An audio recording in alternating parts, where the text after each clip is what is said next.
من يهده الله فلا مضل له ومن يضلل فلا هادي له أشهد أن لا إله إلا الله وحده لا شريك له وأشهد أن محمدا عبده ورسوله اللهم صل على محمد وعلى آله وصحبه وسلم. Para ikhwan wa akhwat fillah, alhamdulillah kita panjatkan puji syukur kepada Allah Subhanahu wa taala.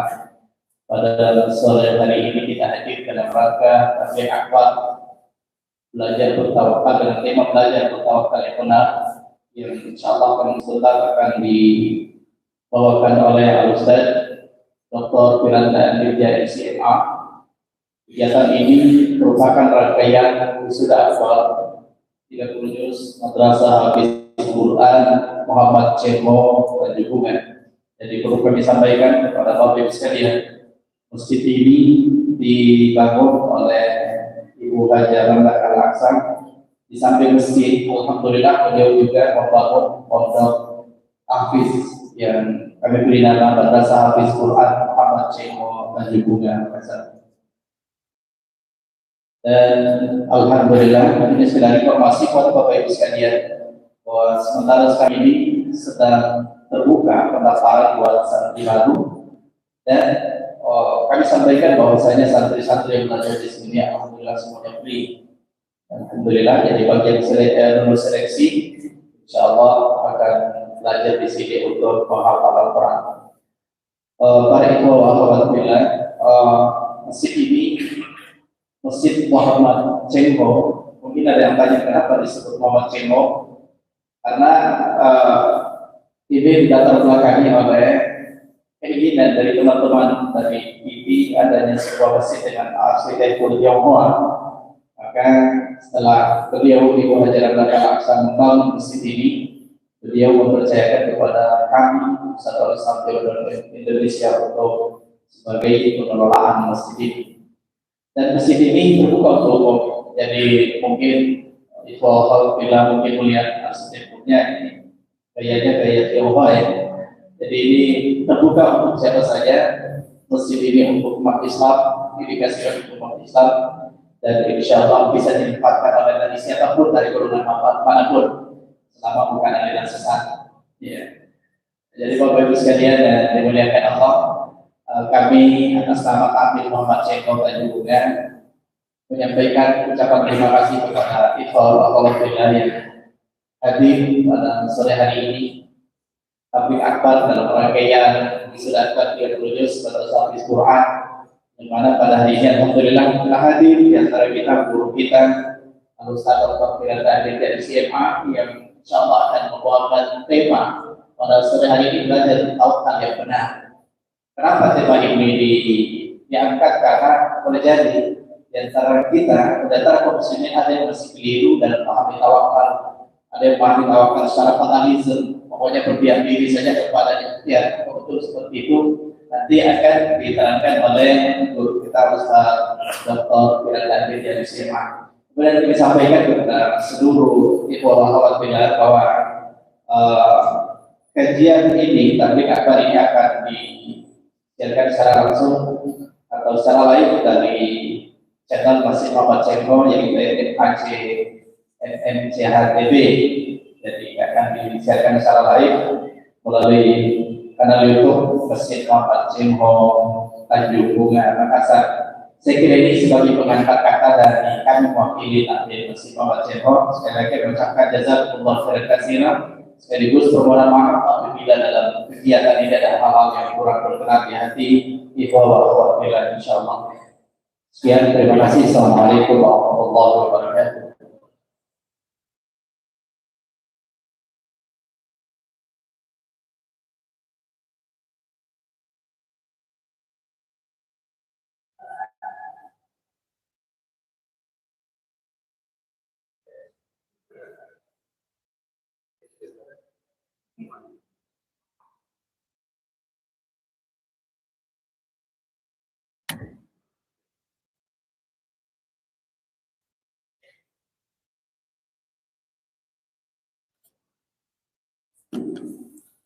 Bismillahirrahmanirrahim. Assalamualaikum warahmatullahi wabarakatuh. Alhamdulillahi ala ihsani wa syukru lahu ala taufiqihi wa amtinani wa asyhadu an la ilaha illallah wahdahu la syarika lahu ta'ziman li sya'ni wa asyhadu anna Muhammadan abduhu wa rasuluhu da'i ila ridwani. Allahumma shalli alaihi wa ala alihi wa ashabihi wa ikhwani. Hadirin dan hadirat, Bapak dan Ibu-ibu, ikhwan dan akhwat yang dirahmati oleh Allah Subhanahu wa taala. Pada kesempatan sore hari ini kita akan bahas suatu ibadah yang sangat agung, yaitu ibadah at-tawakkul 'ala Allah atau bertawakal kepada Allah. Ibadah ini kalau seorang bisa melakukannya, maka dia akan berjalan pahala terus-menerus, karena kita butuh untuk tawakal dalam segala hal. Namun namanya manusia, kadang kita bertawakal, kadang kita lupa. Makanya pada kesempatan kali ini saya ingin mengingatkan diri saya pribadi dan juga kepada hadirin hadirat untuk mengenali bahwa ini ibadah, tawakal ini ibadah yang sangat agung, pahalanya sangat besar dan manfaatnya sangat banyak. Allah Subhanahu wa taala telah memerintahkan hamba-hambanya untuk bertawakal. Wa 'ala Allahi fatawakkalu in kuntum mu'minin. Bertawakallah kepada Allah jika kalian beriman. Apa keutamaan tawakal? Tawakal yaitu menyerahkan diri, menyerahkan hati kepada Allah sambil berikhtiar. Ternyata memiliki banyak keutamaan. Di antaranya, ikhwan dan akhwat yang dirahmati oleh Allah Subhanahu wa taala, orang yang bertawakal, maka Allah akan mencukupi urusannya. Kata Allah Subhanahu wa taala, "Wa may yatawakkal 'ala Allahi fa huwa hasbuh." Siapa yang bertawakal kepada Allah, maka Allah cukup baginya.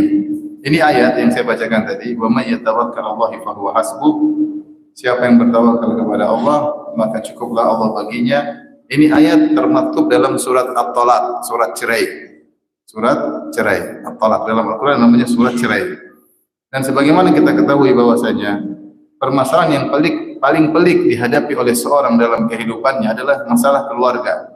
Dan masalah keluarga yang paling pelik kalau terjadi perceraian. Tapi ada kawan ngomong sama saya, kalau semua orang ribut sama saya tidak jadi masalah, yang penting saya pulang ke rumah senang-senang sama istri. Tapi percuma kalau semua orang muji-muji saya tapi sampai rumah diomelin apa? Istri. Jadi tidak nyaman kalau kita pulang ke rumah kemudian hidup rumah tangga ada problematika. Dan problematika puncak dalam hidup rumah tangga adalah perceraian.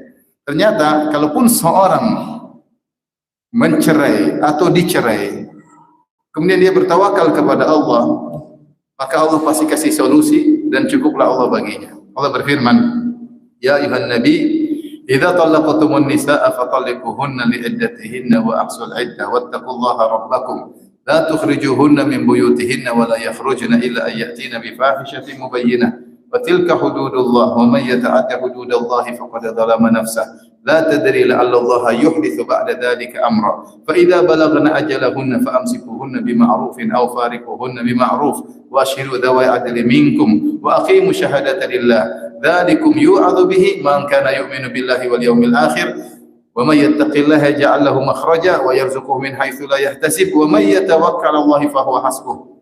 Kata Allah Subhanahu wa taala, wahai nabi, wahai orang yang beriman, jika kalian menceraikan istri-istri kalian, maka ceraikanlah di waktu yang telah ditentukan. Artinya Allah menjelaskan tidak boleh seorang suami emosi langsung cerai. Ini yang jomblo tidak ngerti ya. Ini buat yang sudah berkeluarga. Kalau terpaksa harus mencerai, ada aturannya. Boleh mencerai kalau memang kondisi mengharuskan cerai, maka harus menjatuhkan cerai, harus bukan sunnah, wajib menjatuhkan cerai ketika istri masih dalam kondisi suci, belum dia gauli, suci dan dia belum gauli. Adapun wanita haid tidak boleh cerai. Atau wanita suci tapi sudah digauli juga tidak boleh, haram, tidak boleh dicerai dia. Harus suci dan belum digauli. Kata Allah, fa'ah wa ahsul 'iddah. Wattaqullaha rabbakum, bertakwalah kepada Allah ketika kalian menjatuhkan cerai.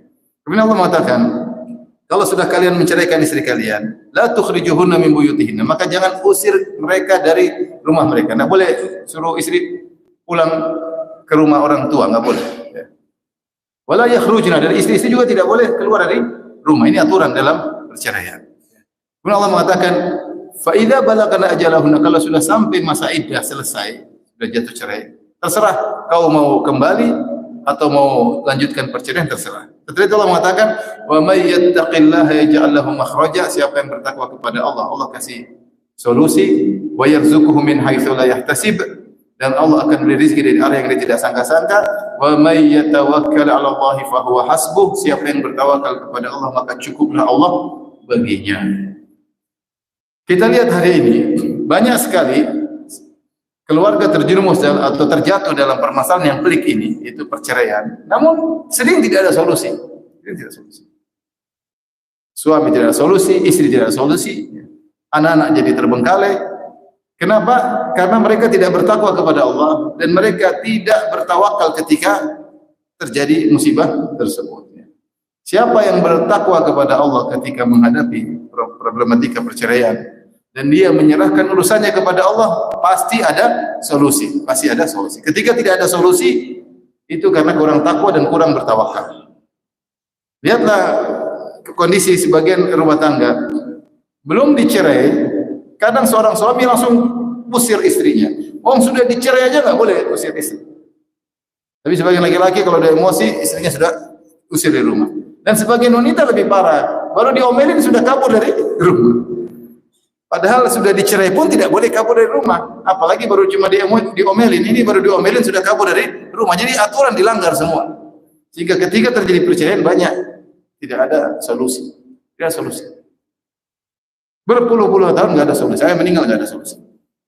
Oleh karenanya ini di antara keutamaan bertawakal. Kalau permasalahan sepelik ini, serumit ini, perceraian saja, seorang bertakwa dan bertawakal, pasti ada solusi. Bagaimana lagi dengan masalah-masalah yang lain. Dalam hidup ini banyak musibah, banyak cobaan.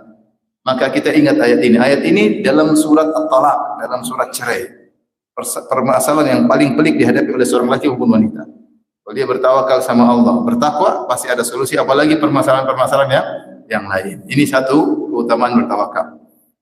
Keutamaan yang kedua, ikhwan dan akhwat yang dirahmati Allah Subhanahu wa taala. Siapa yang bertawakal kepada Allah, selalu menyerahkan urusan kepada Allah, maka dia akan dicintai oleh Allah Subhanahu wa taala. Allah berfirman, "Fa idza azamta fatawakkal 'ala Allah, innallaha yuhibbul mutawakkilin." Jika kau sudah bertekad, maka bertawakallah. Serahkan hatimu kepada Allah, sungguhnya Allah mencintai hamba-hambanya yang bertawakal.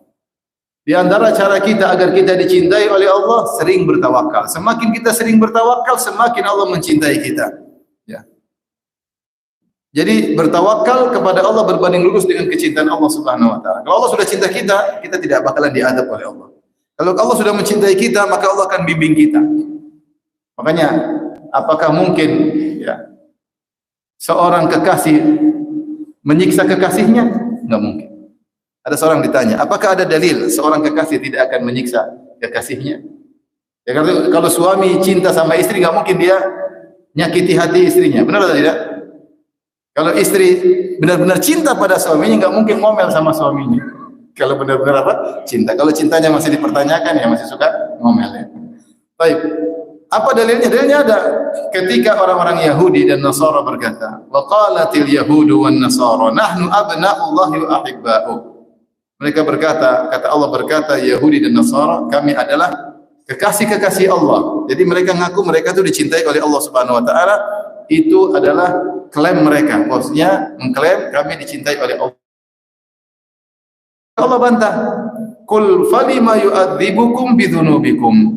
Kalau kalian benar-benar dicintai oleh Allah, kenapa ada di antara kalian orang-orang terdahulu, nenek moyang kalian yang pernah diazab oleh Allah Subhanahu wa taala? Ada di antara kalian yang dulu pernah dirubah menjadi babi-babi dan monyet-monyet. Yang Allah berfirman, "Kunu qiradatan khasi'in." Jadilah kalian kera-kera yang hina. Nah, kalau Allah cinta kepada kalian selalu, enggak mungkin Allah rubah jadi apa? Monyet. Mustahil. Ketika sebagian kalian ada yang dirubah jadi monyet-monyet, berarti klaim kalian itu tidak benar. Makanya Allah mengatakan, "Qul falima yu'adzibukum bidzunubikum." Bantalah mereka, wahai Muhammad, katakanlah kalau begitu kenapa ada di antara kalian yang diadab oleh Allah, di antara dijadikan bagi monyet-monyet. Bal antum basyarun mimman khalaq. Kalian sama dengan yang lainnya. Kalian sama dengan suku-suku yang lainnya. Jadi kalau seorang dicintai oleh Allah, maka Allah tidak akan mengazabnya. Allah tidak akan mengatakan. Benar Allah menegurnya. Seperti seorang ayah kepada anak, mungkin dijewer, mungkin dimarahin, mungkin tapi sayang. Tapi sayang. Orang kalau dicintai oleh Allah mungkin dikasih musibah, mungkin dikasih teguran, tapi menuju kepada kebaikan. Ini yang pertama. Yang kedua, orang kalau dicintai oleh Allah, dia akan dibimbing.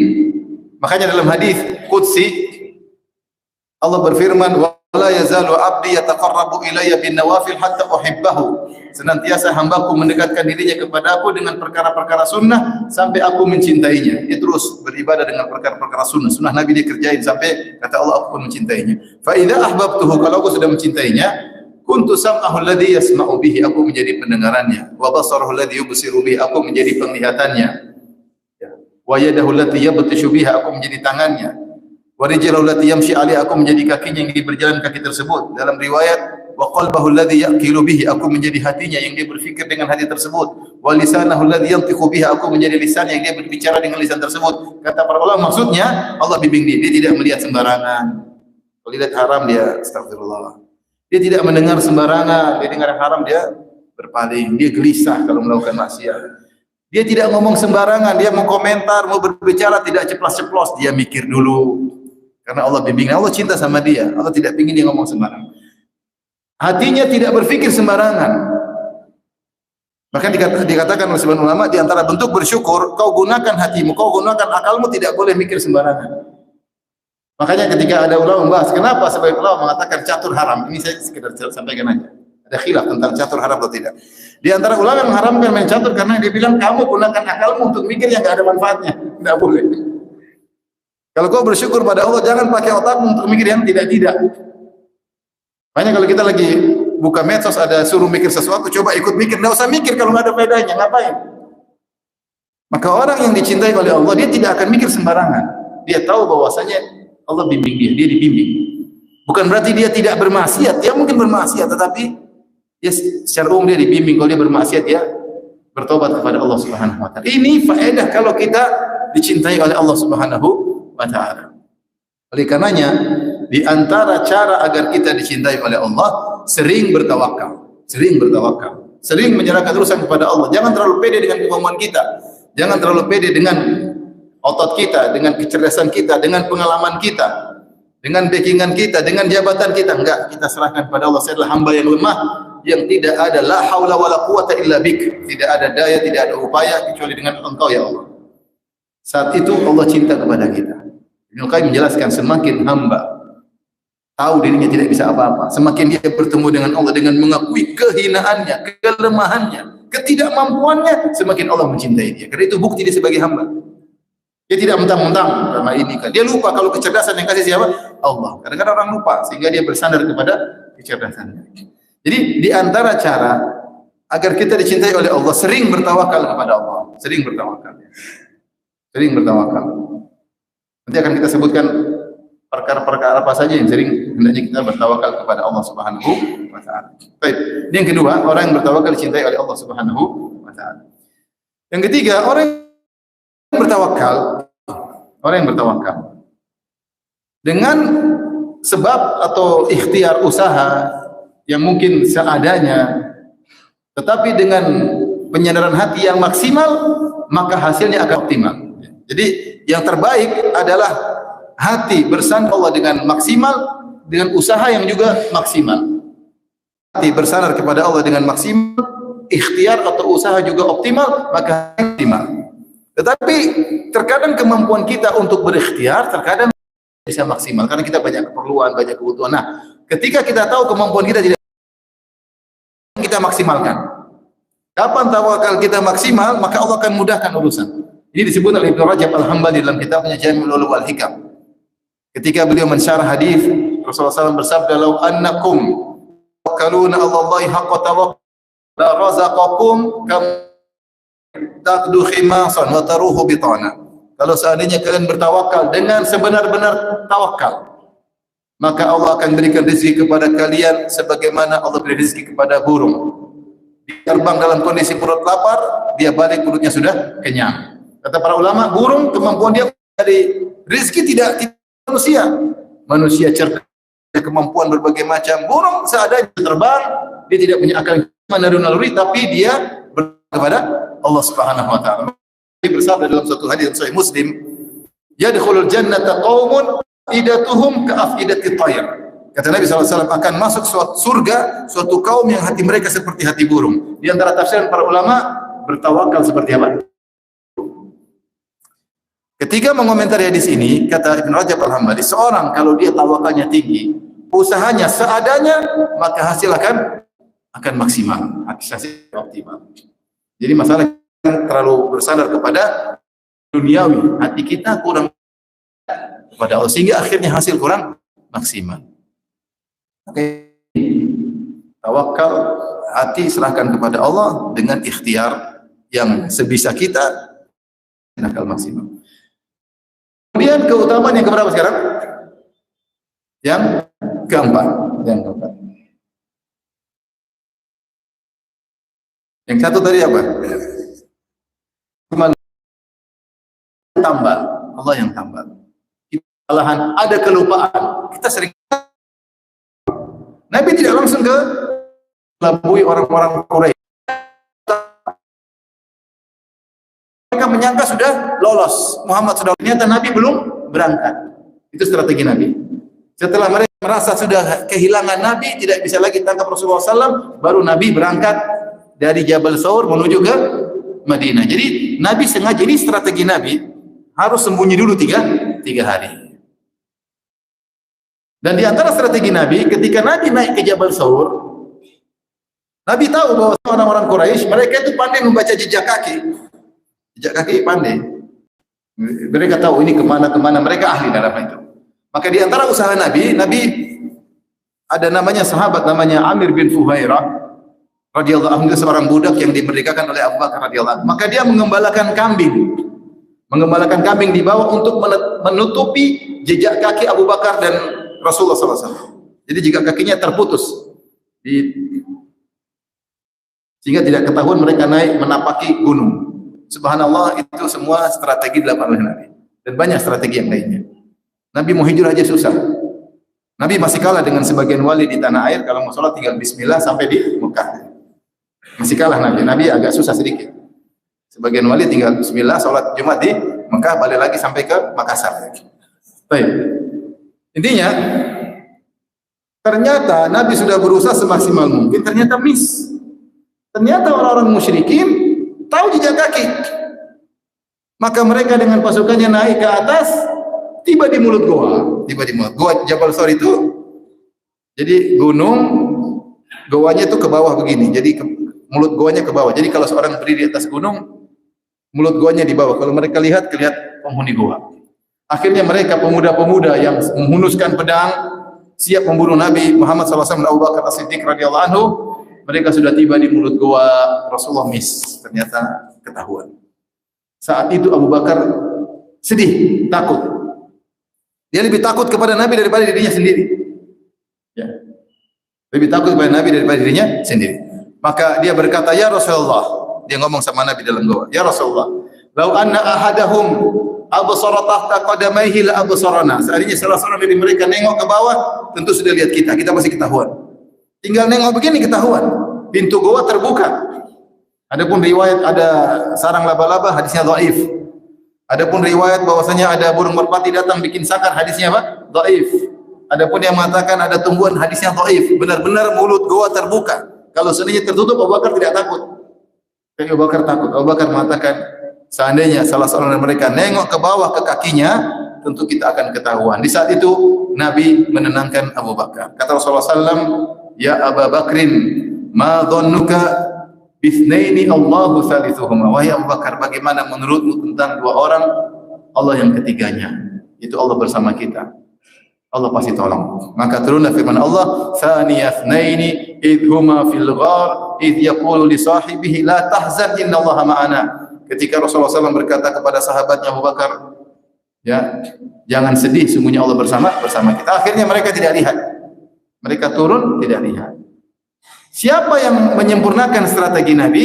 Allah Subhanahu wa taala. Ini penting dalam kehidupan kita, ikhwan. Jadi kita ini mau ngurus anak, ngurus istri, ngurus usaha, ngurus kerjaan, kita nggak akan bisa sempurna. Kita pasti punya kekurangan, pasti ada miss, ada kesalahan, pasti. Namanya manusia, kita tidak bisa prediksi, karena prediksi salah. Kita tidak tahu ilmu gaib. Tetapi kalau kita bertawakal kepada Allah, nanti Allah yang sempurnakan. Nanti Allah sempurnakan. Dalam urusan apa saja. Kalau Allah tidak sempurnakan, tawakal kita nggak beres. Tawakal kita nggak beres. Ya. Usaha tetap usaha, tapi hati benar-benar bersandar kepada Allah Subhanahu. Ini di antara keutamaan bertawakal, bahwasanya kalau ada miss, ada kekurangan, Allah akan sempurnakan. Ini kita butuh ke dalam kehidupan kita sehari-hari. Baik, ini yang keberapa tadi? Yang keempat. Yang kelima, ya, yang kelima, siapa yang bertawakal kepada Allah Subhanahu wa taala, ya, maka dia telah mengumpulkan banyak ibadah. Sa'id bin Jubair berkata, at-tawakkulu jima'ul iman. Sungguhnya tawakal itu mengumpulkan berbagai macam keimanan. Ketika kita bertawakal kepada Allah, berarti banyak ibadah yang kita lakukan. Ibadah yang pertama, kita husnudzon pada Allah. Saya bertawakal, saya husnudzon. Allah perhatian sama saya, makanya saya bertawakal kepada Dia. Dan husnudzon kepada Allah ibadah. Berbaik sangka kepada Allah apa? Ibadah. Meskipun tidak semua orang bisa berbaik sangka. Kata Ibnu Qayyim dalam kitabnya Ad-Da'wa Dawa Jawabul Kafi, Al-Jawabul Kafi. Kalau orang terjerumus dalam sering bermaksiat, dia susah husnudzon sama Allah, susah. Dia husnudzon, tapi gimana husnudzon, saya tukang maksiat. Tapi kapan seorang muda berhusnudzon kepada Allah? Ketika dia prosedural. Dia sudah berusaha, sudah bertakwa, dia mudah husnudzon. Artinya apa? Subuh dia bangun pergi ke masjid. Pagi dia baca zikir pagi petang. Ya. Kemudian mungkin pagi hari dia sempat sholat duha. Kemudian dia menjaga pandangan. Kemudian dia tidak bohongin orang, tidak zalimi orang. Waktunya sholat dia sholat. Waktunya silaturahmi. Orang seperti ini dia mudah untuk husnudzon. Dia mudah untuk husnudzon. Allah buat hatinya mudah untuk husnudzon kepada Allah. Orang yang bertawakal dia husnudzon. Saya serahkan kepada Allah Subhanahu wa taala. Ini yang pertama, dan husnudzon kepada Allah ibadah. Makanya Allah mencela kepada orang musyrikin, "Adzannina billahi dhanna saw." Orang musyrikin, orang munafikin yang mereka berprasangka buruk kepada Allah Subhanahu wa taala. Yang kedua di antara ibadah yang dia lakukan, dia berarti meyakini Allah Maha mendengar dan Allah Maha melihat. Ketika dia menghadapi urusan, dia tahu Allah sedang melihatnya, dia tahu Allah sedang mendengarnya, dia tahu Allah sedang mengawasinya. Maka dia yakin akan hal itu, maka dia serahkan urusan kepada Allah. Yang ketiga, dia yakin Allah Maha Kuasa. Dia tahu bahwasanya semua alam semesta ini di tangan Allah Subhanahu wa taala. Dia tahu Allah kalau ingin sesuatu tinggal bilang kun fayakun. Cuma Allah punya cara. Allah punya cara. Allah latif. Inna Rabbi latifun lima yasha, kata Nabi sallallahu alaihi wasallam. Allah lembut kepada hamba-hamba. Lihat Allah bagaimana membuat Nabi Yusuf sampai jadi penguasa.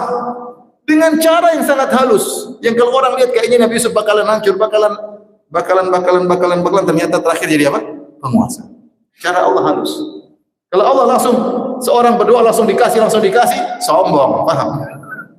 Saya ini doa dikabulkan, sombong. Allah punya cara, kasih musibah, ada hambatan, kasih musibah, hambatan, sampai dia berhasil. Allah punya cara.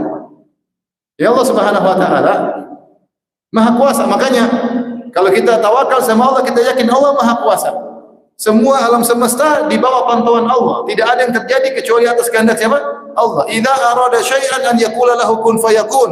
Jika Allah ingin bersesuatu tinggal bilang apa? Kun, jadi, maka jadilah. Yang bisa bilang kun fayakun cuma siapa? Allah Subhanahu wa taala. Jangan sampai seperti dalam kitab Al-Jawahirul Ma'ani, Jawahirul Ma'ani. Dalam kitab tersebut mengatakan Abdul Qadir Jailani sudah dikasih kun fayakun sama Allah. Kalau dia bilang kun fayakun, nah ini syirik. Yang kun fayakun cuma Allah Subhanahu wa taala. Nabi Muhammad saja tidak bisa kun fayakun. Nabi Muhammad SAW aja ketika perang Uhud terluka, giginya pecah dan lain-lain. Pamannya terbunuh. Intinya yang bisa kun fayakun cuma siapa? Allah Subhanahu wa taala. Nah, ketika orang tawakal, dalam hatinya ada hal tersebut. Makanya tawakal di antara ibadah yang tertinggi adalah tawakal kepada Allah.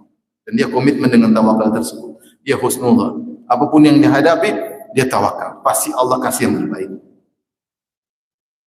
Tapi yang terakhir, keutamaan tawakal yang keenam. Siapa yang bertawakal dengan tawakal yang sesungguhnya, maka dia akan masuk surga tanpa hisab. Masuk surga tanpa hisab. Ketika Rasulullah SAW menyebutkan tentang penghuni umatnya, kata Rasulullah SAW, wa ma'ahum sab'una alfan yadkhuluna al-jannata bighairi adzabin wala hisab. Dan di antara umatku ada 70.000 orang masuk surga tanpa adab dan tanpa hisab. Maka para sahabat berdiskusi, siapakah mereka ini masuk surga tanpa adab dan tanpa hisab? Luar biasa. Semoga Allah masukkan kita surga tanpa hisab. Amin ya rabbal alamin. Susah. Banyak. Ada orang masuk surga tapi mampir dulu di neraka. Ada. Mudah-mudahan kita tidak demikian. Karena ada orang pernah bilang enggak apa-apa, yang penting kita masuk surga. Mampir dulu enggak apa-apa. Jangan bilang mampir enggak apa-apa. Kalau kira masuk neraka gampang. Kalau mampir 1 juta tahun bagaimana? Makanya ada orang bermaksiat, ada kawan nasihati kawannya, kata hati-hati maksiat. Tadi ente zina. Ente zina bisa buat orang masuk neraka kalau Allah tidak maafkan masuk neraka. Ente zina mungkin berapa menit, 15 menit, setengah jam, kemudian ente zina, mungkin enggak masuk neraka? Mungkin. Kalau masuk neraka, mungkin enggak 100 tahun? Mungkin. 1 juta tahun? Mungkin. 1 triliun tahun? Mungkin. Orang neraka abadi. Maka jangan gara-gara kenikmatan sesaat kemudian kau spekulasikan dirimu di akhirat masuk neraka atau tidak. Ada orang mau surga, mampir dulu neraka. Waliyadzubillah, jangan. Ada orang mau surga masih mending, dia tidak masuk neraka, pakai hisab dulu. Hisab ini perkara yang ya kita enggak enak dihisab, diaudit sama Allah Subhanahu wa taala. Kau pernah begini, katanya kau begini, ternyata begini. Repot enggak? Kau ngomong sama orang begini, ternyata di belakang kau begini. Kau janji sama orang gini, akadnya begini, ternyata tidak begini. Kau bilang sama istrimu begini, ternyata kau begini. Kau janji sama anakmu, ternyata begini. Katanya kau berbakti, ternyata orang tuamu kau tidak pedulikan. Ngeri kalau Allah audit. Enggak ada lawyer bisa kita sewa untuk apa? Untuk bela kita. Ngeri. Yang paling indah masuk surga tanpa hisab. Orang lagi ngantri dihisab, dia nyelonong masuk. Saya cerita aja, saya pernah waktu tahun lalu, bukan tahun ini, bukan Ramadan ini, Ramadan sebelumnya. Ramadan sebelumnya, qadarullah di Madinah malam 29. Kalau di Madinah itu paling lebih ramai malam 29 daripada malam 27. Karena malam 29 orang pada ingin hadir doa khatam Quran. Qadarullah saya begitu sholat maghrib selesai, saya keluar dulu sebentar ke hotel karena saya mau ke toilet. Saya langsung balik, saya tidak terlambat, saya langsung ke hotel langsung balik. Ternyata sudah ditutup pagar. Pagar luar sudah ditutup, bukan pagar dalam. Pagar luar sudah ditutup. Maka saya cari jalan masuk ke lapangan, kita masih dapat tempat. Saya bisa masuk ke pelataran Masjid Nabawi. Ketika saya masuk, pintu sudah ditutup. Orang ngantri banyak. Saya duduk berdiri di situ. Hampir setengah jam saya berdiri, siapa tahu dibuka. Tapi saya agak pupus asa. Kenapa? Karena orang-orang Saudi pun banyak yang ngantri tidak dibukakan, apalagi kita pendatang misalnya. Enggak dibuka-buka, tunggu aja, siapa tahu dibuka. Kita lagi susahnya buka, datang anak muda 3 orang. Penampilan biasa-biasa saja. Mungkin bagi celana enggak terlalu ini, bukan penampilan ustaz, penampilan biasa saja. Datang jeng, dibisik. Masuk. Itu kurang ajar. Dia cuma bisik-bisik apa? Masuk. Mungkin anaknya Amir, mungkin entahlah, pokoknya ini orang hebat, dia masuk tanpa ngantri. Saya bilang coba kalau kita bisa di akhirat lagi dihisab semua, tahu-tahu ada yang nyelonong masuk apa? Kau cuma nyapu-nyapu masjid nyelonong. Saya pejabat, tunggu, iya pejabat lebih banyak hisabnya daripada tukang sapu masjid. Coba saya luar biasa kalau bisa masuk surga tanpa hisab. Makanya saya nasihati teman-teman saya yang punya duit banyak. Saya bilang, kamu ini duit banyak, hisabnya panjang. Supaya kau selamat, kau harus masuk surga. Caranya gimana tanpa hisab? Karena hisab panjang. Rasulullah SAW mengatakan, yadkhulu fuqara ummati al-jannah qabla al-aghniya bi 500 aman. Sungguhnya bi 500 am. Sungguhnya orang miskin dari umatku masuk surga 500 tahun sebelum orang kaya. Ya akhi, dia udah masuk surga, orang kaya masih ngantri di hisab. Ini HP buat apa aja? Hisabnya panjang, HP, mobil, apalagi punya usaha 10, meskipun bangkrut semua, itu dihisab semua. Untung aja dihisab, bangkrut aja dihisab, apalagi kalau untung. Gimana cara buka usaha, siapa partnernya, kau udah bagi bener nggak? Oh, panjang ceritanya. Makanya dihisap yang miskin masuk dulu 500 tahun sebelum orang kaya. Kalau makanya orang kaya atau yang pejabat atau yang punya urusan banyak dengan manusia, yang kemungkinan besar hisapnya bakalan panjang, berusaha dia mau surga tanpa hisap. Bagaimana caranya? Dia harus menjadi as-sabiqun orang paling depan dalam kebaikan. Di antara caranya, dia tawakalnya harus tinggi. Tawakalnya harus tinggi. Makanya, karena saya masih terngiang-ngiang itu, saya masih ingat itu. Jadi kita lagi ngantri, ribut-ribut, tahu ada anak muda, dia datang, cuma bisa menjaga. Silakan. Wah, kita dari jauh. Wah, ini pasti orang besar ini. Entah siapa kita nggak tahu. Kemudian biasa-biasa aja masuk nyelonong. Kita udah ngantri setengah mati nggak masuk. Baik, makanya tahun kemarin saya nggak keluar. Jadi saya masuk sekitar jam sebelum asar dan saya tidak keluar dari masjid kecuali sampai selesai sholat tarawih. Karena pengalaman tahun lalu keluar nggak bisa masuk. Ini sekedar cerita, siapa tahu antum itikaf di Madinah ada strateginya. Baik, kita lanjutkan. Jadi salah satu cara agar orang bisa masuk surga tanpa hisab adalah dengan apa? Tawakal. Ketika para sahabat berdiskusi siapa 70.000 orang ini masuk surga tanpa hisab, mereka bilang mungkin mereka begini. Akhirnya Nabi jelaskan siapa mereka tersebut. Kata Nabi SAW, Rasulullah sebutkan 4 sifat. Humul ladzina la yastarqun, mereka adalah orang yang tidak pernah minta untuk diruqyah. Jika mereka sakit tidak minta orang lain ruqyah dia. Wala yaktawun, orang-orang yang tidak pernah minta untuk diobati dengan kai, besi yang dipanaskan. Wala yatatayyarun, orang-orang yang tidak pernah mengkaitkan nasib sial dengan angka tertentu, angka 13 angka sial atau hari tertentu, hari Selasa hari sial atau hewan tertentu. Kalau ada burung hantu berarti hari sial, ada burung gagak berarti sial. Mereka enggak pernah sama sekali. Mereka jauh dari namanya pamali-pamali, enggak ada. Dalam kamus mereka enggak ada pamali-pamali. Enggak ada. Mereka selalu gantungkan kepada Allah. Sifat keempat, wa ala rabbihim yatawakkalun, dan mereka bertawakal kepada Rabb mereka. Kata para ulama, 3 sifat pertama ini semua karena tawakal. Tawakal itu seperti kesimpulan. Saya ulangi 4 sifat tersebut. Yang pertama, tidak pernah minta diruqyah. Yang kedua, tidak pernah berobat dengan besi yang dipanaskan kai. Yang ketiga, tidak pernah pamali-pamalian. Yang keempat, bertawakal. Kenapa mereka tidak minta diruqyah? Karena mereka tawakal kepada Allah. Kenapa mereka tidak mau diobati dengan besi yang dipanaskan? Karena besi dipanaskan pengobatannya makruh dan mereka lebih baik meninggalkan makruh, bertawakal kepada Allah. Ini bukan tidak boleh, semuanya boleh. Kita boleh minta ruqyah orang enggak? Boleh. Boleh enggak berobat dengan kai? Boleh. Tetapi dia memilih meninggalkan karena tawakal kepada siapa? Allah. Yang ketiga, dia tidak pernah bertatayyur.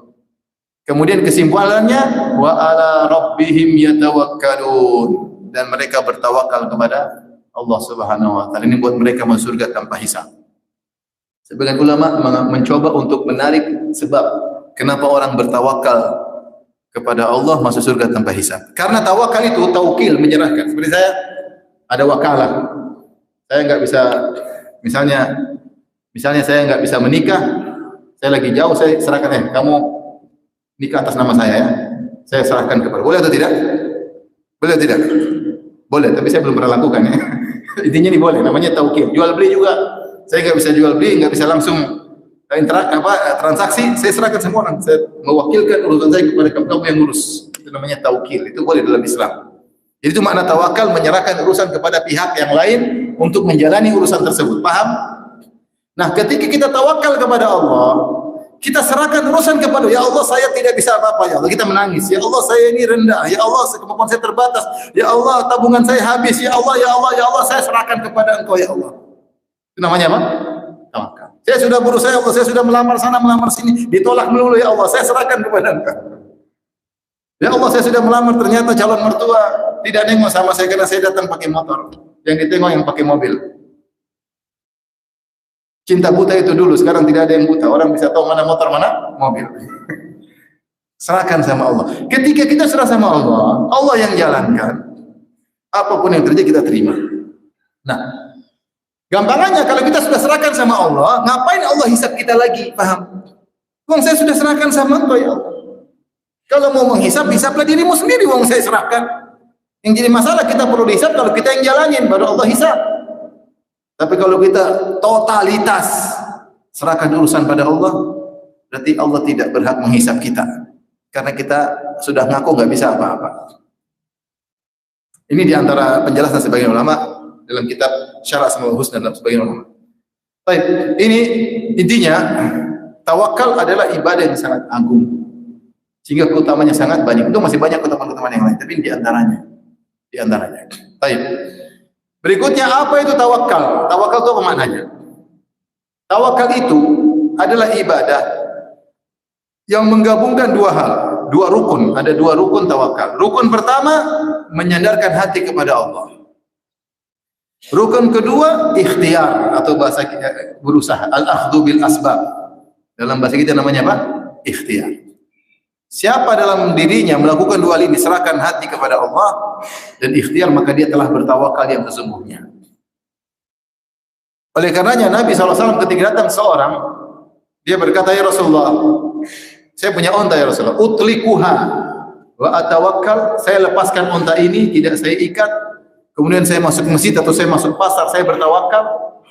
Kata Nabi, enggak, iqilha wa tawakkal. Kata Allah, kata Nabi, ikat dulu baru kau bertawakal.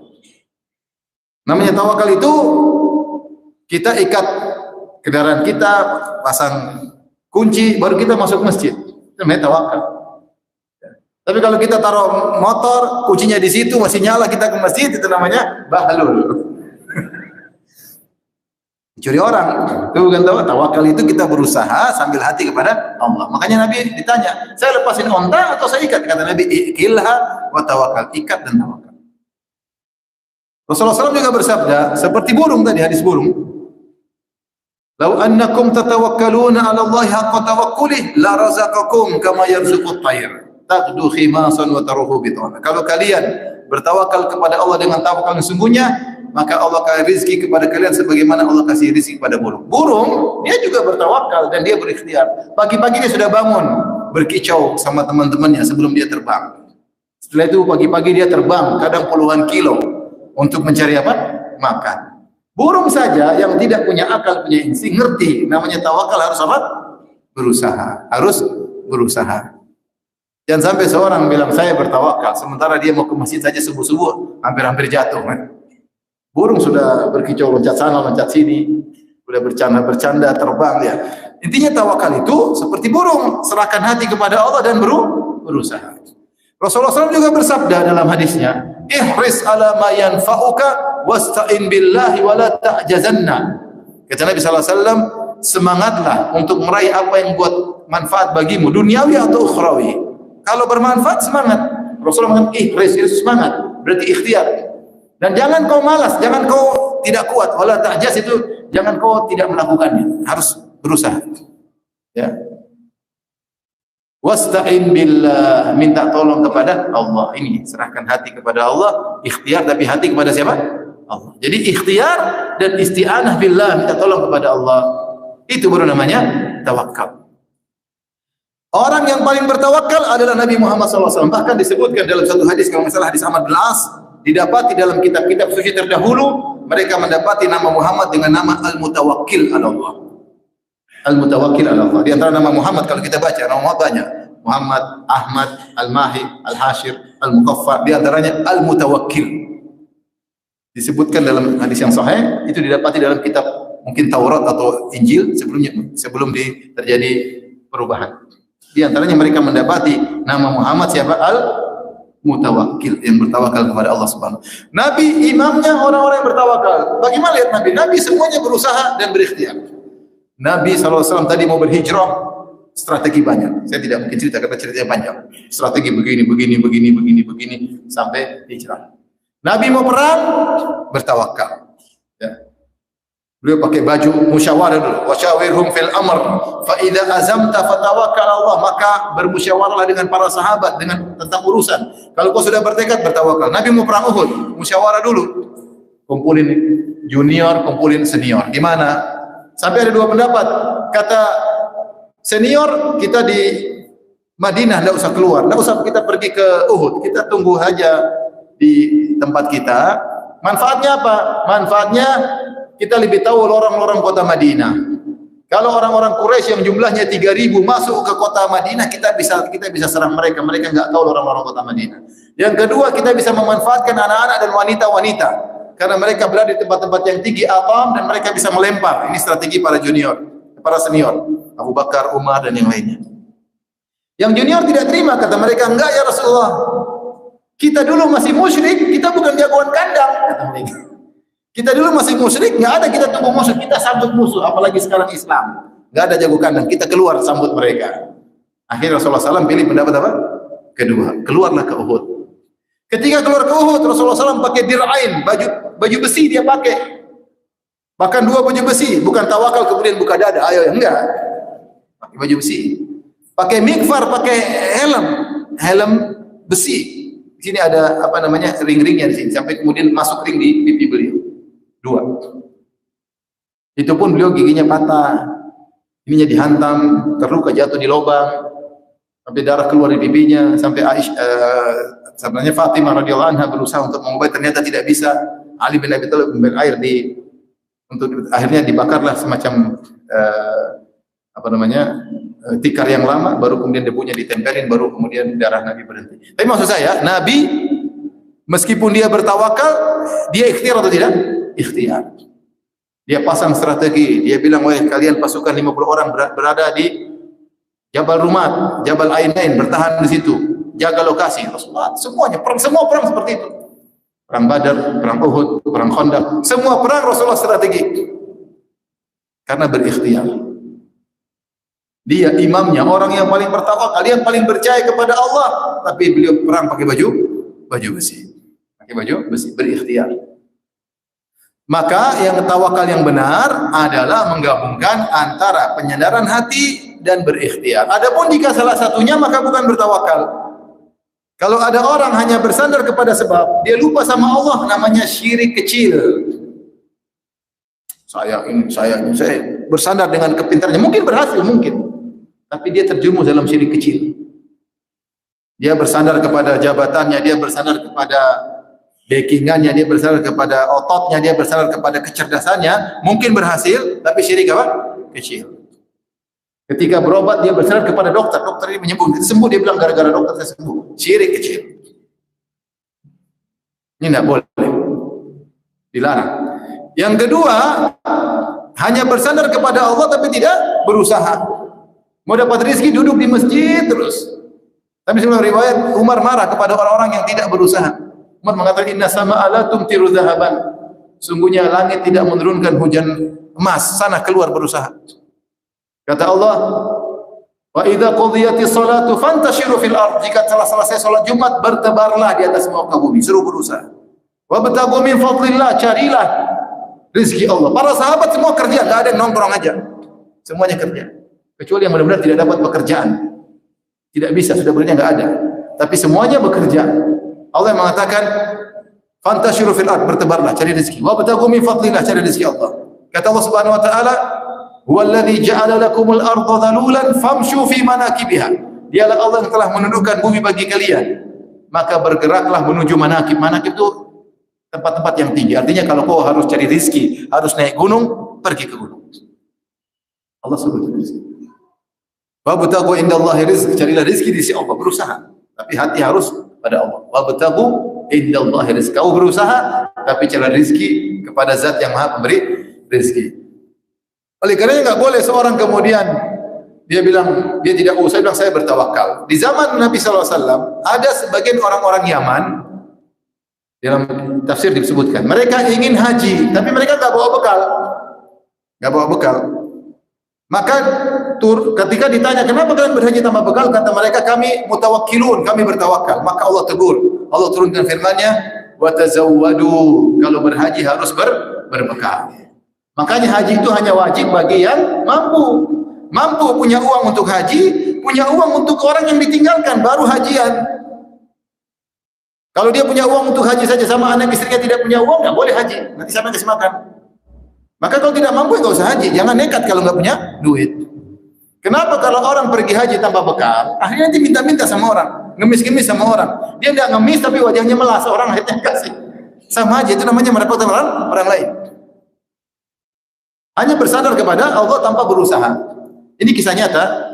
Saya pernah ada teman suami istri ketemu saya waktu hajian. Jadi suaminya ini agak aneh. Untuk masalah tawakal dia agak ekstrim. Dia tidak mau lakukan sebab. Yang penting Allah, penting Allah. Terus kita ngobrol, saya, dia, sama teman-teman haji. Terus dia bangga, dia bilang, saya ini Ustadz, selalu pas. Temannya jengkel. Pas-pas gimana? Kemarin aja waktu datang, tas hilang. Kata dia, tapi kan kembali tasnya, meskipun saya tidak cari. Iya, tapi yang cari saya, katanya. Kita yang cari. Maksudnya, ini tawakal salah ini. Benar tasnya kembali, tapi yang ngerepotin orang lain. Terus lagi, dia bilang saya selalu pas. Ditegur lagi sampai temannya, kamu pas-pas terus, tapi kenapa kemarin salah bis? Itu bis Allah siapkan buat saya. Maksudnya begini, jadi ceritanya, dia pergi sama istrinya ke Masjid Nabawi. Hari itu ada jadwal city tour. Maka istrinya bilang, Mas, jangan lama-lama di masjid. Kita harus pulang segera karena kita mau city tour. Ternyata dia nggak peduli dengan perkataan istrinya. Kamu pergi duluan. Dia pingin zikir sampai curug. Padahal city tour. Akhirnya istrinya dengan sedih pulang ke hotel. Akhirnya naik bis, berangkat. Setelah bisnya berangkat, bis rombongan dia baru pulang ke hotel. Bisnya sudah nggak ada. Dia bingung sana, lihat sini, lihat sini. Akhirnya ada rombongan lain, kasihan. Bapak itu kasihan. Sini Pak, ikut saya. Kata dia, tuh kan Allah siapkan bis buat saya. Padahal kasihan istrinya. Siapa yang jaga istrinya? Paham? Sudah ngerepotin orang, istrinya nggak diurus. Ini tawakal bahlul seperti ini. Jadi namanya orang tawakal itu ada ikhtiar. Harus ada ikhtiar. Bukan cuma nyandarin hati. Tidak. Kita antum jangan bilang kalau Allah sudah takdirkan saya nggak usah kerja, saya bakalan kaya. Baik. Kita bilang kalau Allah takdirkan kamu kenyang, kamu nggak usah makan yang kenyang. Mau nggak kamu nggak makan terus kenyang? Dia pasti makan ya.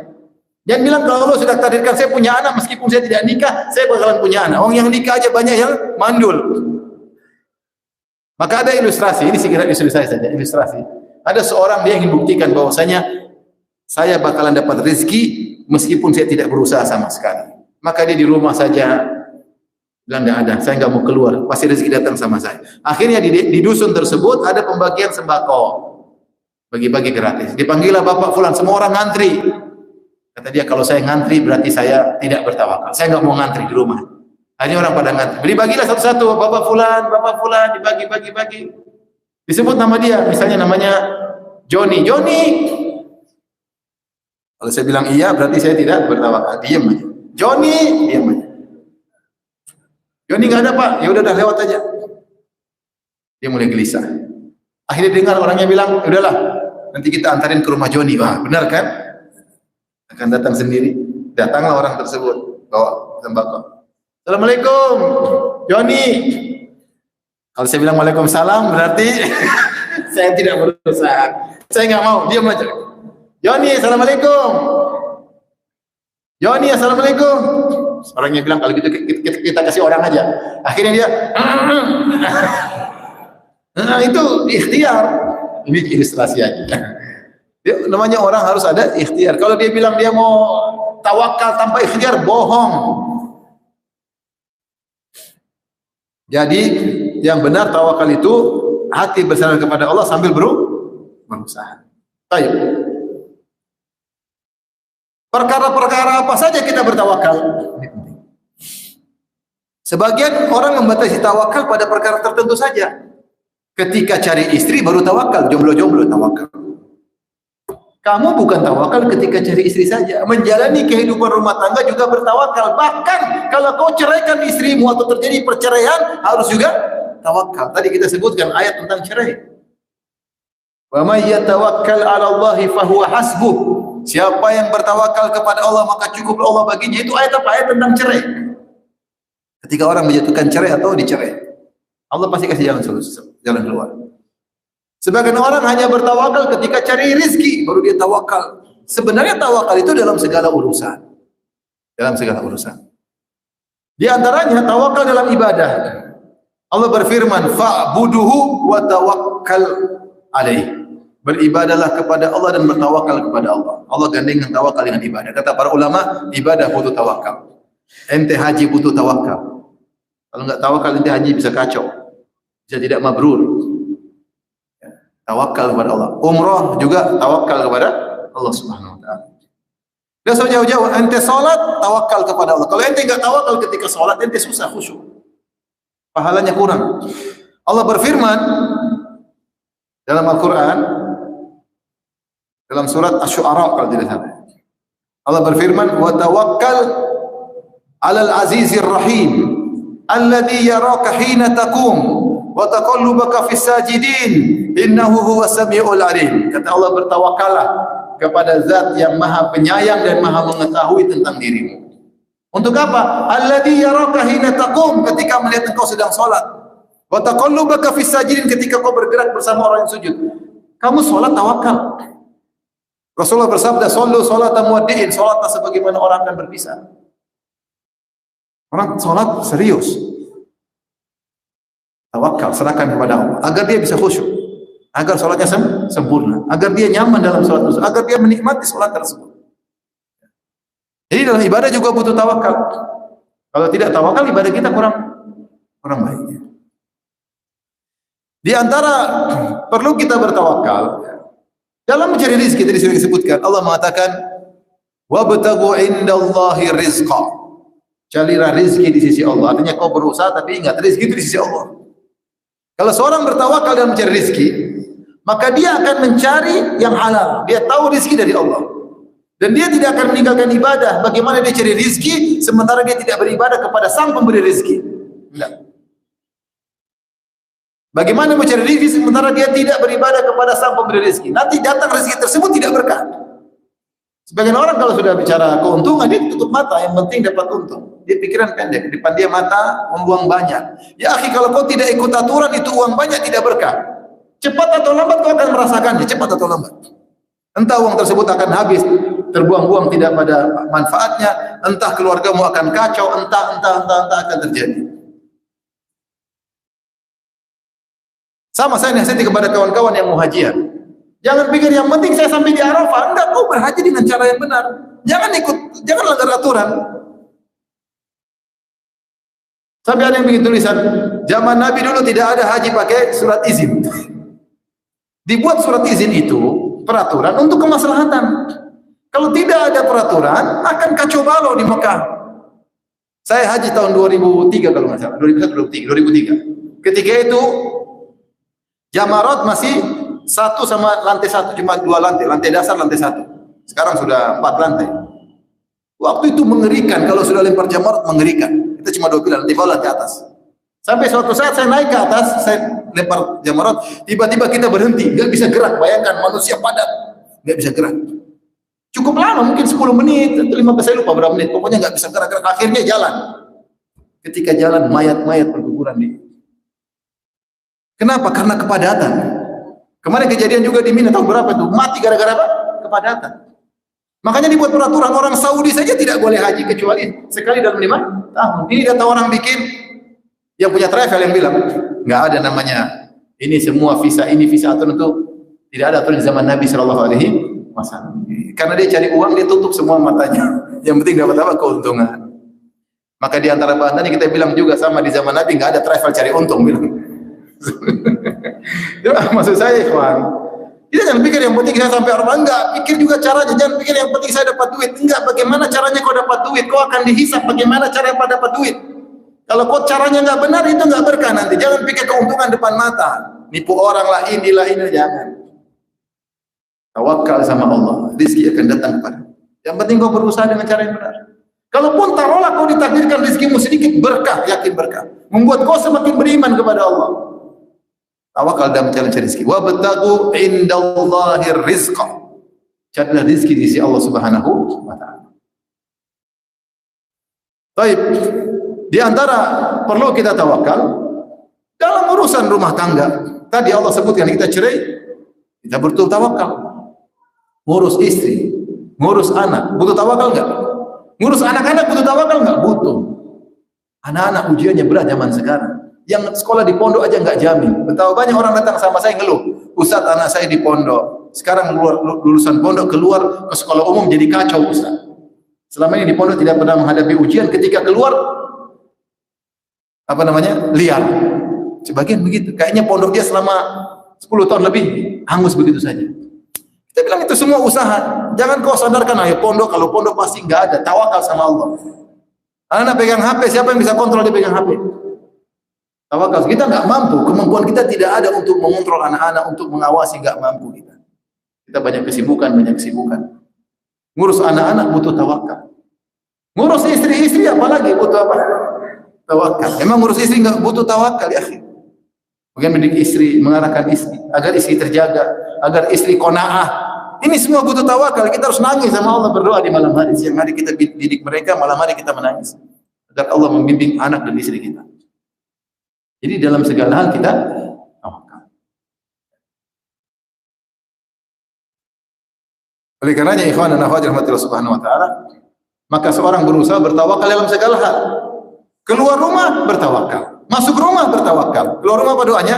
Bismillahi tawakkaltu 'ala Allahi la haula wala quwwata illa billah. Habis itu apa lagi doanya? Sudah itu aja.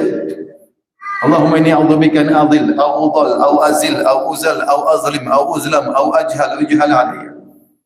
Aku keluar bismillah dengan menyebut namamu ya Allah. Aku bertawakal kepada Engkau. La haula wala quwwata illa billah. Allahumma inni a'udzubika an adhil. Ya Allah, Kau berlindung supaya aku tidak tersesat. Au udhal, atau agar aku tidak disesatkan. Au azil, agar aku tidak tergelincir. Au uzal, agar aku tidak digelincirkan. Au ajhal, agar aku tidak melakukan kebodohan. Au yujhal alayya, atau tidak dibodoh-bodohi orang. Au azlim, agar aku tidak menzalimi orang. Au uzlam, agar aku tidak dizalimi orang. Berdoa. Siapa yang berdoa dengan bismillah tawakkaltu 'ala Allahi wa la quwwata illa billah, maka malaikat berkata, hudita wa kufita wa wukit. Sungguh kau telah diberi hidayah, sungguh kau telah diberi kecukupan, dan sungguh kau telah dijaga oleh Allah Subhanahu wa taala. Tawakal kepada Allah. Sampai di antara perkara yang penting kalau kita untuk tawakal, mau tidur. Mau tidur harus tawakal. Apa doa mau tidur? Apa doa mau tidur? Bismika Allahumma amutu wa ahya. Itu aja. Itu kalimat tawakal. Ya Allah, dengan Engkaulah aku bisa amutu, tidur, dan Engkaulah aku bisa bangun. Doa Nabi banyak yang menjelaskan tawakal. Doa Nabi kalau kita baca doa mau tidur banyak. Di antara Nabi sangat bertawakal ketika mau tidur.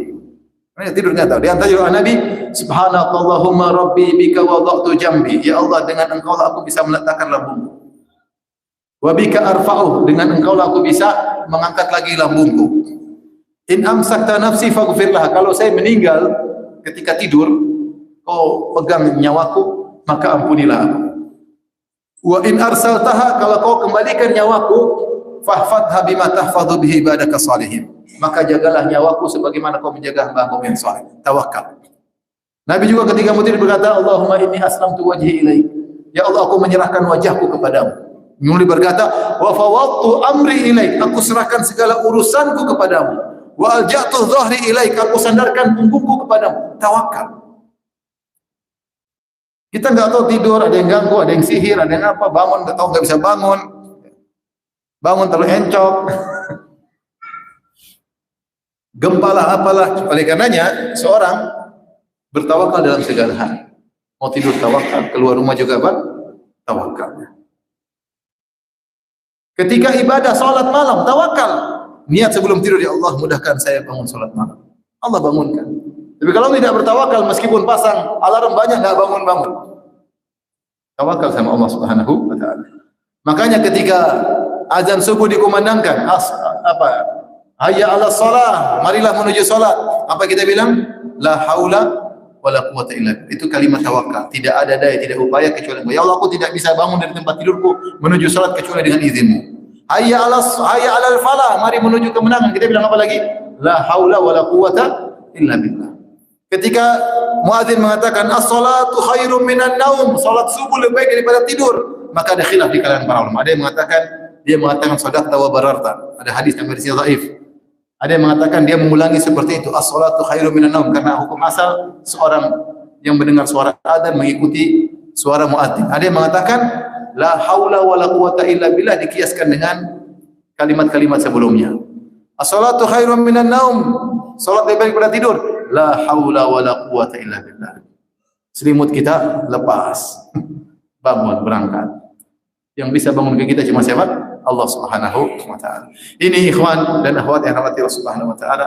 menunjukkan tawakal kita butuhkan dalam segala gerak-gerik kita. Kita dakwah butuh tawakal. Kata Allah Subhanahu wa taala, perkataan para rasul ketika diganggu oleh kaumnya. Mereka berkata, "Wa ma lana alla natawakkala 'ala Allah wa qad hadana subulana wa lanasbiranna 'ala ma adaitumuna." Kenapa kami tidak bertawakal kepada Rabb kami ketika kalian menunggu kami, sementara Allah telah memberikan kepada kami banyak petunjuk? Wa lanasbiranna 'ala ma adaitumuna. Sungguh kami akan bersabar atas gangguan kalian. Wa 'ala Allahi falyatawakkalul mu'minun. Dan kepada Allah hendaknya orang-orang iman bertawakal. Para nabi bertawakal ketika diganggu. Jangan sedikit diganggu, kemudian kita curhat di mana medsos, kemudian kita kumpulkan wartawan, diganggu tawakal sama Allah. Yang terakhir ini saya sampaikan, kenapa kita harus bertawakal kepada Allah? Ini renung. Karena Allah yang Maha Penyayang, karena Allah yang sangat sayang kepada kita. Makanya Allah berfirman, "Qul huwar rahmanu amanna bihi wa alaihi tawakkalna." Katakanlah dialah Ar-Rahman yang Maha Penyayang. Amanna bihi, kami beriman kepadanya. Wa alaihi tawakkalna, dan kepadanya kami bertawakal. Kenapa? Karena Allah lebih sayang kepada kita. Kata Nabi sallallahu alaihi wasallam, "Allahu arhamu bi ibadihi min hadhi bi waladi." Allah lebih sayang kepada hamba-hambanya daripada seorang ibu kepada anaknya. Yang sayang kita banyak, anak kita sayang sama kita, istri kita juga katanya sayang sama kita. Teman-teman juga sayang sama kita, orang tua kita sayang sama kita. Semua masih kalah. Yang lebih sayang sama kita siapa? Allah. Maka dialah tempat bersandar. Wa tawakkal 'alal azizir rahim. Bertawakallah kepada Zat yang Maha Perkasa dan Maha Penyayang. Dan di antara doa agar kita senantiasa bertawakal, kita berdoa zikir pagi petang, ya hayyu ya qayyum bi rahmatika. Wahai Zat yang Maha hidup, wahai Zat yang Maha menegakkan, yang tegak dan Maha menegakkan yang lain. Aku tidak bisa tegak kecuali Kau yang menegakkan. Bi rahmatika, dengan kasih sayang-Mu. Astaghith, aku mohon pertolongan. Faslih li sya'ni kullah, maka perbaikilah segala urusanku. Wala takilni ila nafsi tarfatain, jangan sampai Kau serahkan urusanmu kepada diriku meskipun sekejap mata. Jangan sekejap mata kita lepas dari tawakal, jangan. Urusan apapun jangan pede sama kekuatan kita, jangan pede sama otot kita, jangan pede sama backingan kita, jangan pede sama jabatan kita. Semuanya bisa berkhianat kapan-kapan. Kau kuat tiba-tiba sakit. Anak buah terpercayamu terkadang berkhianat. Atasanmu terkadang meninggalkanmu. Ada anak buah lebih baik daripada kamu. Tawakal sama Allah Subhanahu wa taala. Jangan biarkan kita bersandar pada diri meskipun sekejap mata. Meskipun sekejap mata. Doa itu harus kita ucapkan dengan benar-benar penghayatan. Ya hayyu ya qayyum bi rahmatika astaghits fa asli sya'ni kullah wa la takilni ila nafsi tarfatain. Di antaranya juga fokus ketika berdoa dalam salat. Iyyaka na'bud wa iyyaka nasta'in. Iyyaka na'bud maksudnya ya Allah, aku hanya beribadah kepadamu, aku tidak ingin dipuji, bukan riya, enggak. Bukan untuk didapat jempol dari netizen, enggak. Tapi aku beribadah karena mencari ridha. Iyyaka na'bud wa iyyaka nasta'in, hanya kepada Allah aku dapat pertolongan. Hanya kepada Engkau lah kami mohon pertolongan. Yang bisa nolong kami hanyalah siapa? Engkau. Itu tawakal. Jadi kalau kita sampai di iyyaka nasta'in, ingat tawakal. Ingat tawakal. Baik, demikian saja kajian kita. Semoga Allah menjadikan kita termasuk hamba-hamba yang pandai bertawakal kepada Allah Subhanahu wa taala. Allah taala alam bisawab. Kalau ada yang bertanya saya persilakan, kalau tidak ada alhamdulillah. Monggo, silakan.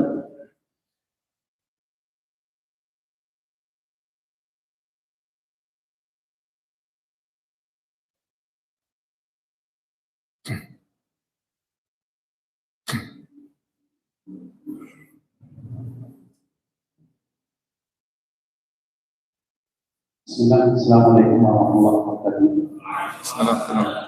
Syukur atas kesempatan yang diberikan dan akan wasalkan kepada Masya Allah. Ahlan wa sahlan. Pertanyaan yang mungkin bisa dijelaskan sedikit tentang Jabariyah dan Qadariyah dan kaitannya dengan tawakal itu. Ya. Iya. Syukur. Assalamualaikum. Salam. Sebenarnya panjang Jabariyah Qadariyah, tidak bisa dijelaskan secara singkat, cuma kita ingin sampaikan kesimpulan saja. Jadi ada namanya suatu kelompok namanya Jabariyah. Jabariyah ini dia menganggap bahwasanya semua makhluk itu kondisinya terpaksa. Dia mengatakan manusia itu ibarat seperti bulu yang diterbangkan oleh angin, sehingga dia tidak bisa berkutik apa-apa. Sehingga apa yang terjadi hanyalah Allah yang gerakkan. Ya, Allah yang gerakkan. Dan ini tentu tidak benar. Kenapa? Karena kita tahu kita punya kehendak. Allah menetapkan kehendak bagi kita. Ya. Wa ma tasyaun, kalian berkehendak. Jadi kita bisa memilih. Kita tahu bahwasanya gerakan kita ada dua. Ada gerakan yang kita bisa kontrol, ada yang tidak bisa kita kontrol. Ya. Yang tidak bisa kontrol ya sudah, itu benar-benar kita nggak bisa apa-apa. Contohnya kita kejatuh di tangga, tahu-tahu kita nggak bisa kontrol. Tapi ada yang bisa kita kontrol. Contoh, angkat tangan kanan, bisa nggak? Bisa. Angkat tangan kiri, bisa nggak? Angkat kaki kanan, bisa. Angkat kaki kiri, udah nggak bisa lagi. Jadi mau saya, Jabariyah meyakini bahwasanya semua berjalan atas kehendak Allah semata dan manusia tidak punya kehendak sama sekali, ibarat bulu yang berterbangan. Ini pendapat yang salah. Lawannya sebaliknya adalah Qadariyah. Qadariyah mengatakan Allah tidak punya urusan dalam perbuatan kita. Kita ini terlepas, Allah hanya mengetahui. Allah tidak mengatur perbuatan kita sama sekali. Kita benar-benar merdeka dalam melakukan, tidak ada kehendak Allah mengatur kita sama sekali. Ini juga dibantah firman Allah, "Wa ma tasyauna illa ayyasha'allahu rabbul alamin." Tidaklah kalian berkehendak kecuali di bawah kehendak apa? Allah. Tidaklah kalian berkehendak, berarti kalian punya kehendak. Kecuali di bawah kehendak Allah. Berarti kehendak kita di bawah kehendak Allah. Orang-orang awam di Madinah berkata, "Anta turid wa ana urid wa hum yuridun wallahu yaf'alu ma yurid." Saya pingin, kau juga pingin, mereka juga pingin, tapi yang terjadi apa yang Allah ingin, bukan keinginan kita. Oleh karenanya, Ahlussunnah di tengah-tengahnya, yaitu dia punya kehendak dan dia berusaha meskipun dia tahu segala keputusan di tangan siapa? Allah. Hanya saja keputusan itu rahasia, itu namanya takdir. Semua yang terjadi dan semua yang akan terjadi sudah dicatat, kita nggak tahu. Tugas kita hanya berusaha. Kita tidak tahu bagaimana takdir kita. Jadi masalah Jabariyah dan Qadariyah terkait masalah takdir. Ketika orang berpemahaman Qadariyah, bisa jadi dia berlepas dari Allah karena dia merasa murni kekuatan apa? Kita. Sehingga tawakal dia semakin rendah. Ketika Jabariyah, dia biasanya tidak berusaha. Ketika dia Jabariyah, dia tidak berusaha. Karena dia mengatakan, "Mengapain saya berusaha? Wong saya seperti bulu yang berterbangan di udara." Jadi dua-duanya sama. Bagaimana hukum membohongi istri soal keuangan? Karena kalau jujur istri jadi boros. Bohong yang dibolehkan, yang disebut dalam hadis ada 3 dusta. Jadi la yahilul kadzib illa fi thalath. Tidak halal dusta kecuali pada 3 perkara.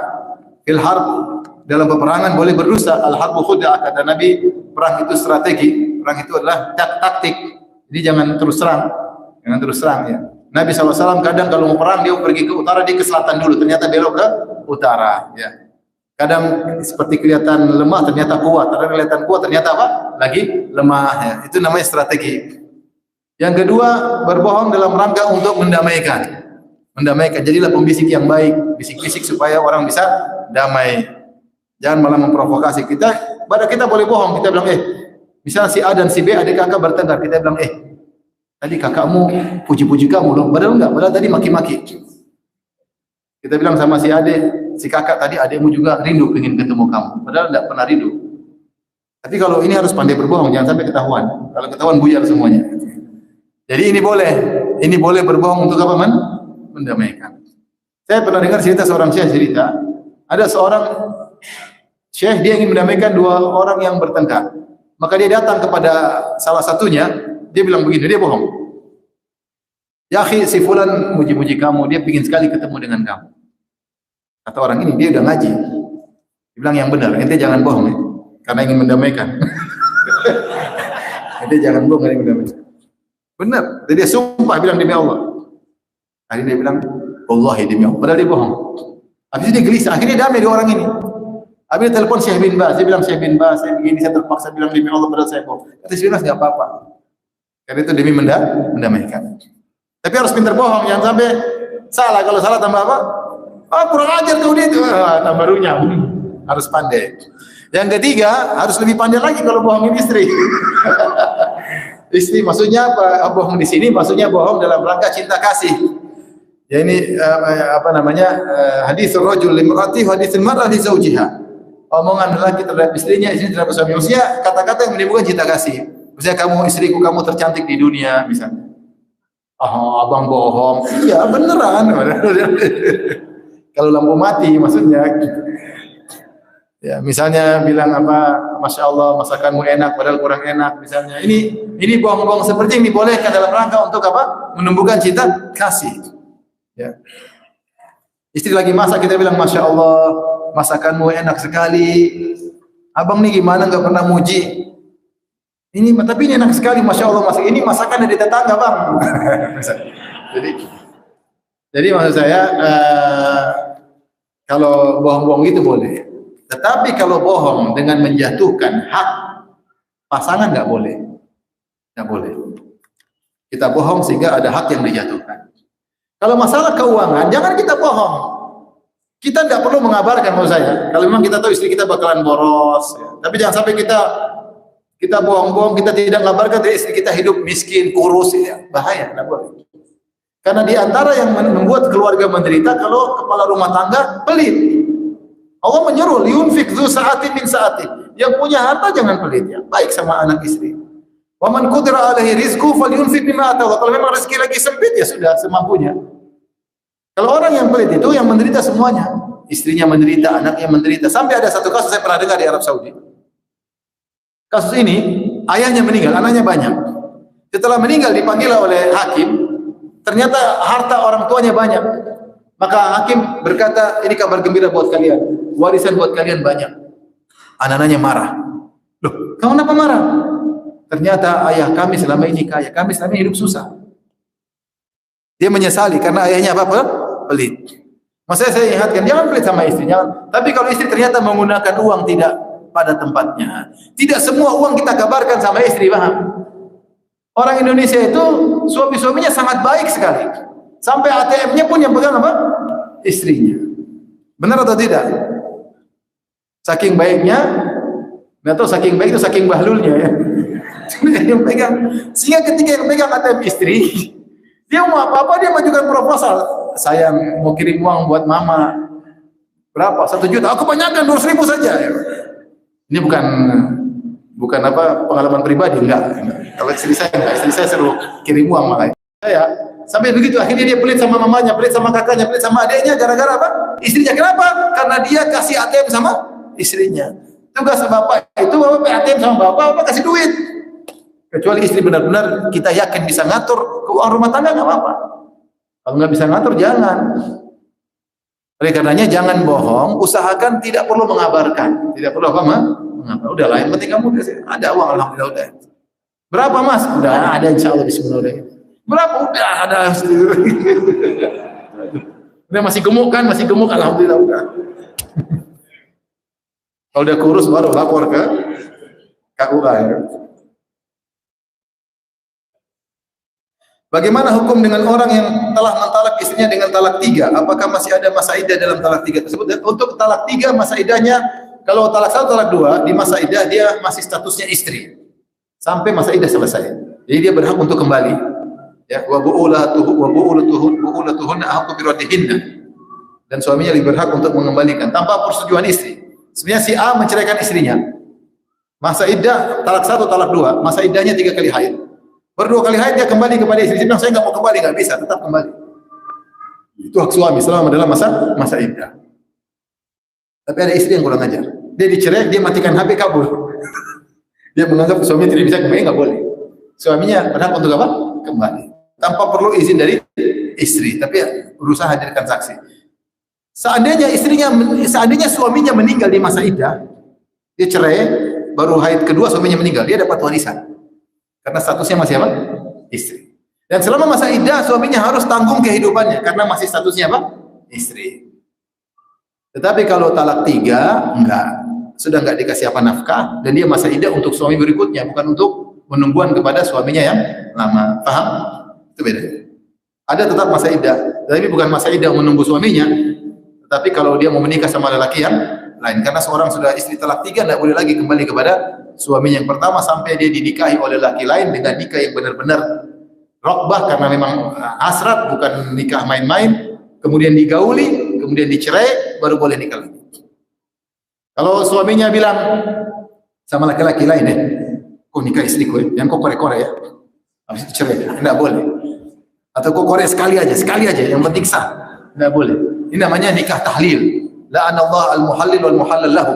Allah melaknat lelaki yang disewa untuk menghalalkan dan yang minta untuk dihalalkan. Disebut taisul musta'ar, yaitu kambing sewaan. Seperti kambing sewa untuk gauli, kemudian lepas, kemudian bisa kembali. Ini enggak boleh. Kemudian khilaf di kalangan para ulama apakah nikahnya sah atau tidak, benar tidak sah. Baik itu. Ada lagi yang bertanya? Silakan. Dari Papua dulu ini. Pak Selamat, silakan. Silakan, Ustaz. Ada saudara atau keluarga kita yang meninggal. Terus? Bentuk awal kita adalah kita doakan dalam sholat dan sebagainya. Nah, ikhtiar kita adalah selalu mendatangi bukunya, kita membersihkan dan bahkan kita meminta bukunya selalu abadi, artinya selalu ada. Apakah hasil itu dibolehkan? Tidak, kuburan bukan untuk dihiasi. Kita beda dengan agama lain. Kalau Islam itu kuburan justru untuk ingat mati. Ketika fungsi kuburan untuk ingat mati, dia harus sederhana. Dia harus sederhana. Agar kita ingat mati. Tapi kalau kuburan mewah, dikasih emas, orang nggak ingat mati. Apalagi dikasih taman-taman, dikasih air terjun, dikasih orang, enak juga di kuburan. Ya. Jadi orang kuburan tidak ingat mati. Dan kuburan bukan tempat untuk berbangga-bangga. Uang yang tersisa adalah untuk orang yang ditinggal. Bukan kuburan bikin mewah, bikin ini, bikin. Sebagian sekarang di Jakarta orang banggakan ada kuburan mahal. Sampai jadi bangga-banggaan. Sampai ada yang ngomong sama saya, oh iya papa dikubur di kuburan ini. Dia ngomong dengan bangga karena kuburannya mahal ratusan juta. Nah, kuburan, apalagi ente udah mati, apa yang mau dibanggakan? Kuburan bukan untuk bangga-bangga. Kuburan itu sederhana. Sederhana. Ya ada uang sisa untuk orang yang ditinggalkan. Islam logis, ngapain? Buang-buang uang tidak ada faedahnya. Di antara buang-buang uang tidak ada faedahnya memperbagus kuburan. Tidak ada faedahnya buat udah mati ngapain? Lihat kuburan Nabi, lihat kuburan Abu Bakar, lihat kuburan para sahabat di Baqi. Sederhana semuanya. Lihat kuburan raja-raja Arab sederhana. Ini bukan raja, kuburan mewah-mewah. Buat apa? Uang-uang tidak ada tempatnya. Jadi kalau kita tahu kuburan fungsinya adalah untuk mengingat kematian, maka dibuat sederhana. Sederhana yang biasa. Nah, kalau kita ingin kebaikan sama penghuni kubur, kita sering doakan apakah ketika kita kuburan atau tidak. Atau kita ziarahi dia, kita doakan dia. Ya kalau ada kotoran di kuburan secara tidak wajar, ya kita bersihkan, yang wajar aja. Yang wajar ada kotoran apa, mungkin kelihatan semerawut ya kita bersihkan, yang wajar aja. Tapi tidak usah dihiasi, ditanamin bunga, ditambah akhirnya jangan, biasa-biasa aja. Karena membuang uang yang tidak pada tempatnya. Baik, sudah mau maghrib kan? Sampai sini aja ya. Sampai sini saja kajian kita. InsyaAllah kita lanjutkan di waktu lain yang belum ditentukan. Subhanakallah bihamdik asyhadu an la ilaha illa anta astaghfiruka wa atubu ilaik. Assalamualaikum warahmatullahi wabarakatuh.